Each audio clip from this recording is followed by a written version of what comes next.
Sandrine, qu'est-ce, avec À nos amours, qu'est-ce qui revient le plus vite en mémoire? Ce qui revient tout de suite, c'est la scène de la fossette. Quand on parle d'À nos amours, c'est ça. C'est évidemment le lien avec Maurice, le lien avec le père, parce que finalement ce film raconte ça. C'est cette quête comme ça, cette recherche, passer de bras en bras, et en fait, je crois qu'elle recherche son père à travers les hommes. Donc voilà, c'est le lien direct avec le père. T'en as plus qu'une. Elle est partie quand, l'autre? Non? T'avais deux fossettes avant. Ouais, j'en avais deux, je sais. Et pourquoi l'autre, elle est plus là? Je sais pas. Elle en avait marre, elle aussi. Ouais. Elle est partie. Tu te rends compte, regarde, on vit avec quelqu'un tous les jours, je m'en étais même pas rendu compte. Enfin, t'as pas t'en faire, hein. Avec celle qui reste, t'es ratiche, comme tu dis, t'es ratiche. Ouais. Tu t'en sortiras. Est-ce que vous aviez un regard sur Piala, parce que vous étiez quasiment, enfin presque encore adolescente, est-ce que vous aviez un regard sur cet homme? Alors c'est vrai que Piala, pour moi, restera... c'est bien sûr un metteur en scène, mais avant tout, c'est quelqu'un qui fait vraiment partie de ma vie. C'est quelqu'un qui fait partie de ma famille, je dirais. Et je l'ai vu comme ça pendant tout le tournage, pendant même un peu Police. Pour moi, c'était comme un peu comme un deuxième père, malgré tout, sans faire de transfert, sans tout ça. Mais la première image que j'ai de lui, je me suis dit, mais cet homme est beau et a une présence incroyable. Ensuite, on a eu une relation, effectivement, père-fille. Il me ramenait chez mes parents. Il avait un lien très fort avec mon père. Il me posait beaucoup de questions sur ma relation avec mon père. En plus, à l'époque, il n'avait pas d'enfant.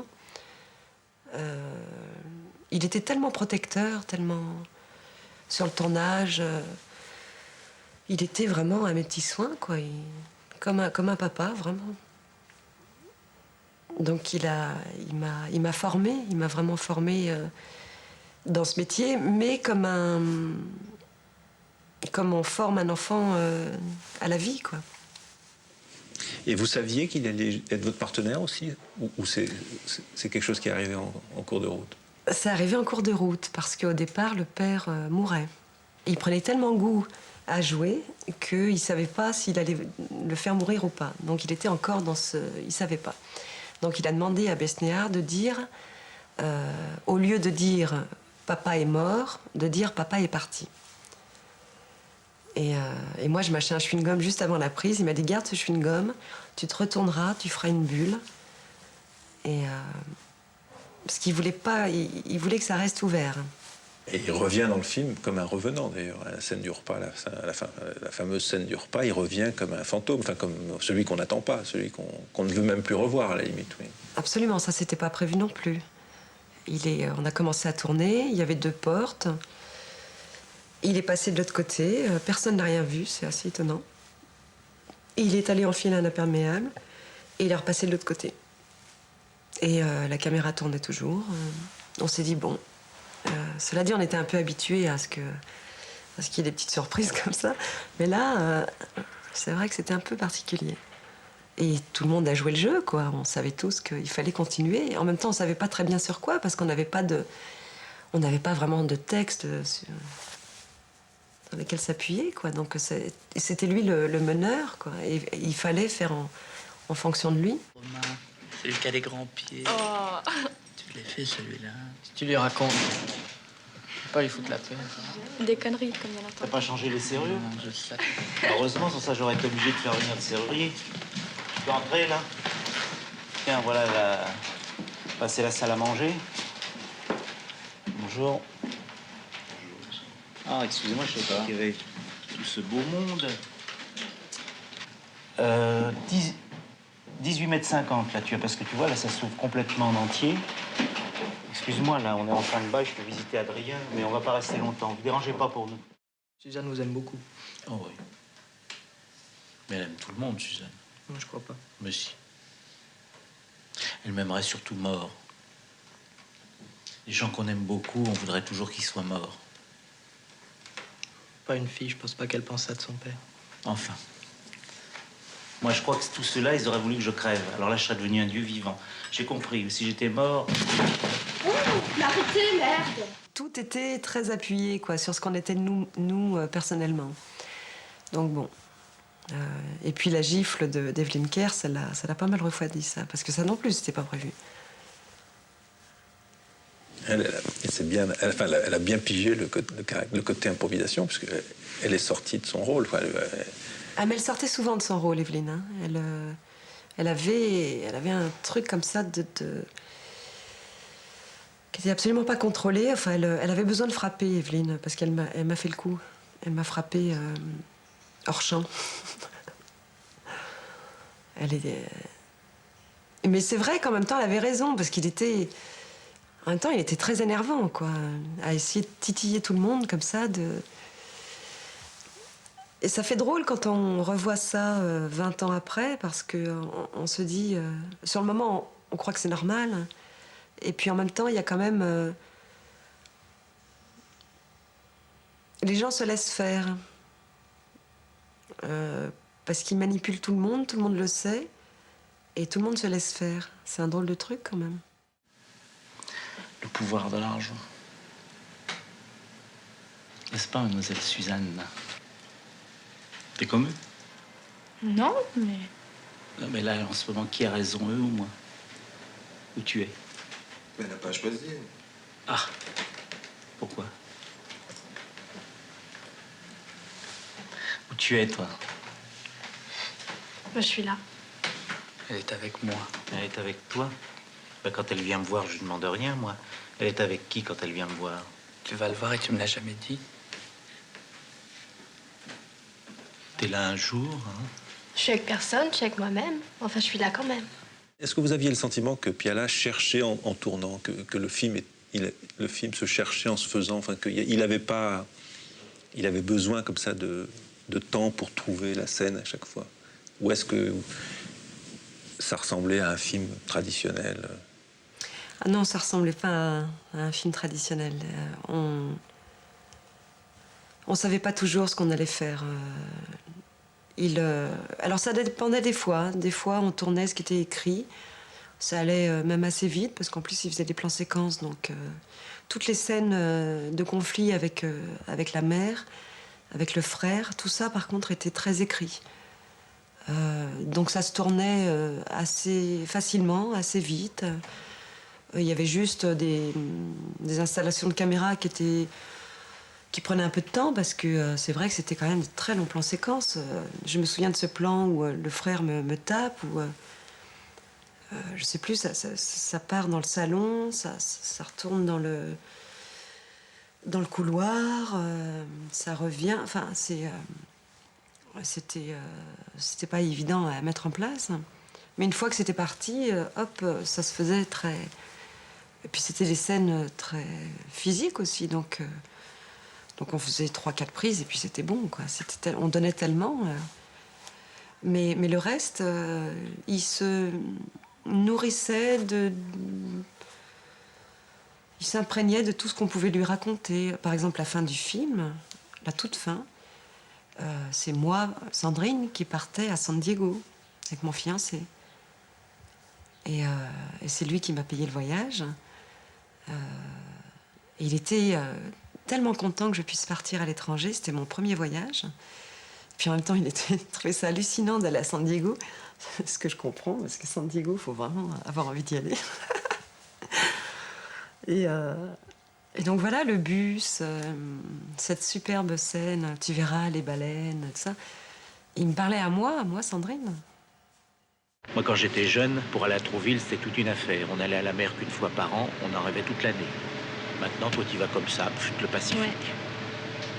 C'est quelque chose, hein. Adrien m'a dit que l'hiver, au mois de janvier, on voit passer des bancs de baleines de la côte. On les voit comme ça, à vue d'œil. Ça doit être super.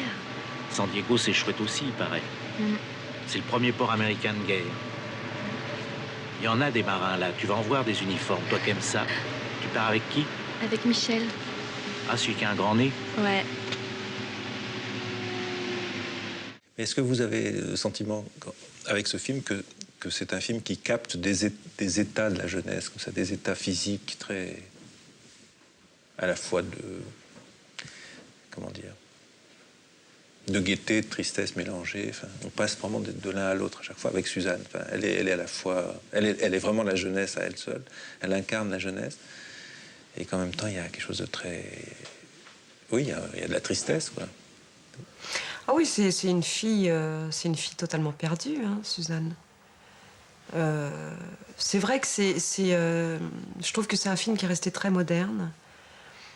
Je trouve que enfin, les jeunes ont besoin de se chercher, de se trouver.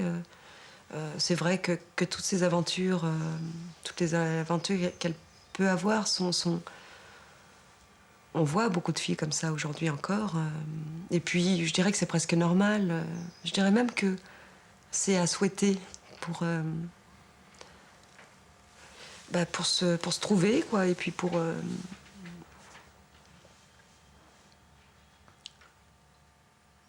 oui, c'est les années... je dirais que c'est depuis les années... Je dirais que c'est une jeunesse de 68, enfin 60, 70, jusqu'à aujourd'hui. Et papa, il va venir me chercher tout à l'heure. Ce soir, j'ai 2 garçons. Ils vont me demander la permission de aller au cinéma. Qu'est-ce que c'est que cette histoire? C'est pas une histoire. Tu les connais, ces garçons, toi? Ces garçons? Non. Tu sors le soir, maintenant? Mais non, je sors pas le soir. Mais j'invite des amis à boire un verre, puis après on va au cinéma. C'est pas une sortie. Tu vas me faire le plaisir d'annuler ça tout de suite, tu m'entends? Mais qu'est-ce que tu t'imagines, toi? Faut attendre la nuit pour faire le mal. Tu me laisses libre toute la journée, puis à 8 h, je peux rien faire. C'est comme ça et c'est pas autrement. C'est une réponse. C'est trop tard maintenant, hein. Je peux pas les prévenir. Ils sont partis. Mal. Roger, tu vas pas mettre ces jeunes vers la porte. Je ne veux pas le savoir, tu m'entends? Je veux pas le savoir. Mais quand même, je vais pas les foutre à la porte dès qu'ils vont arriver. Écoute, la prochaine fois que tu me fais un coup comme ça, Suzanne, hein, je t'étrangle. Mais ça va pas, non? Quand vous avez vu le film, qu'est-ce que vous avez pensé? Alors ça, c'est terrible. Hein. C'est terrible parce que j'étais effondrée. Et ça, c'est... quand on a 16 ans, et voilà, c'est aussi l'âge qui veut ça, quoi. Je me souviens qu'on avait fait une projection à Gaumont avec toute ma famille. Et pourtant, j'avais vu des rushs. Hein, j'avais commencé à m'habituer un petit peu à mon image. Et quand même, le film terminé, mixé, tout ça. Je suis sortie, et lui, très fier, me dit alors... et je dis, oh non, je dis, c'est pas possible, qu'est-ce que je suis moche, qu'est-ce que... Et ça l'a meurtri, mais meurtri. Et d'ailleurs, après, il a eu beaucoup, beaucoup de mal à s'en remettre. Et j'ai continué comme une cruche. Promotion, tout ça, j'ai continué à dire que que je me trouvais moche, que je me trouvais mauvaise, que... Mais en même temps, c'était violent pour moi. C'était un vrai choc de me voir dans un film, quoi. C'était... Et donc, j'avais mis de côté toute l'affection de Piala, tout l'amour. J'étais trop naïve. Enfin, j'avais pas compris que c'était aussi un cadeau. Enfin, je l'ai compris bien plus tard. Alors, mademoiselle Suzanne, on va nous oublier? Non, mais... Parce que... Non, c'est pas l'oubli, non. Et tu pars en voyage jeunesse avec un autre? Pourquoi tu fais pas comme moi? Ah bon? Ah, embrasse-moi. C'est la première fois que tu me repousses pas. Non, c'est la seconde. Tu te souviens? Reste là-bas, je te dis. Quand on était jeune avec ta mère, on a voulu partir au Canada. Je sais pas pourquoi on n'est pas parti. Je serais peut-être pas née, alors. Peut-être. Mais à cette projection dont vous parlez avec vos parents, vous avez réagi de façon un peu sévère, et vos parents ont bien réagi? Il y a eu un lien avec mon père. Parce que ça aussi, mon père a compris que Maurice y avait mis des choses de notre relation. de mon père et moi. Et je me souviens d'ailleurs quand mon père est mort, 3 jours avant, mon père m'a dit mon souhait serait que tu refasses un film avec Piala. Et on a fait Sous le soleil de Satan. Donc pour mon père, Piala c'était quelqu'un qui avait beaucoup compté pour lui. Grâce à Nos Amours. Oui. Et qui à Nos Amours, a permis à mon père et moi d'avoir un vrai lien, enfin, en tout cas, un lien de dialogue qu'on n'avait pas avant. Et c'est vrai que c'est arrivé à travers ce film, quand même. Parce que tout ce que vous dites, là, c'est quand même très important. Enfin, c'est vraiment des choses très importantes dans la vie d'une personne. Enfin, au-delà de l'actrice, d'une personne, tout simplement. Oui, ce film, pour moi, est au-delà du cinéma. La dernière fois que je l'ai vu, quand même, c'est quand il était sous morphine. C'était 5 jours avant sa mort. Et je lui ai dit ça. Je lui ai dit qu'il avait complètement transformé ma vie. Et il a souri. Il a souri. Et je lui ai dit que je l'aimais. Et il s'est tourné vers moi. Et il m'a pris la main et il m'a embrassé, Donc il y avait vraiment quelque chose de... On a fermé la boucle, quoi. Il y a vraiment ça, quoi. Je crois qu'il était très heureux d'entendre ça. Qu'il avait transformé ma vie. Je crois qu'il attendait ça. En fait, il l'attendait probablement à l'époque d'À Nos Amours. Il attendait que je lui dise ça. Il a fallu 20 ans pour lui dire. Mais l'essentiel, c'est de l'avoir dit, hein.